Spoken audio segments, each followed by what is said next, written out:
skuadra 6 hetimore midis prokurorisë shqiptare dhe drejtorisë antimafës së Barit. Dhe faleminderit i bashkëpunimi janë arritur rezultate konkrete. Në rastin konkret ne kemi dokumentuar episodet të trafikimit të lëndë narkotike, episodet zhvendosjes dhe pastrimit të produkteve të verës penale nga grupi i strukturuar kriminal. Në fal këtij hetimi është zbuluar dhe një verë penale tepër e rëndë shkaqen vrasjen e një shtetasit tonë itali. Punim shumë i mirë. Nderoj të gjithë pjesëtarët e skuadrës përbashkët hetimore.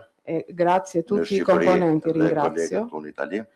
Ne kemi qenë dhe mbetemi bashkëpunues jo vetëm me prokurorinë e Barit, por me të gjitha prokurorinë Republikën e Italisë dhe me gjitha agjencitë ligjzbatuese të Evropës dhe me gjërë. Dhe pa u zgjatur shumë, duhet kuptojmë që elementë të krimit organizuar shqiptar kanë gjetur një mbështetje tek elementë të krimit organizuar këtu në Itali, krijuar modele të saktuara, punuar collaborando tra di loro, avancuar dhe modernizuar në kryen e veprave penale. Pra sot nuk mund të flasim për një grup apo për një komsi të krimit të organizuar, mund të flasim kemi krim të organizuar, fenomene kriminale.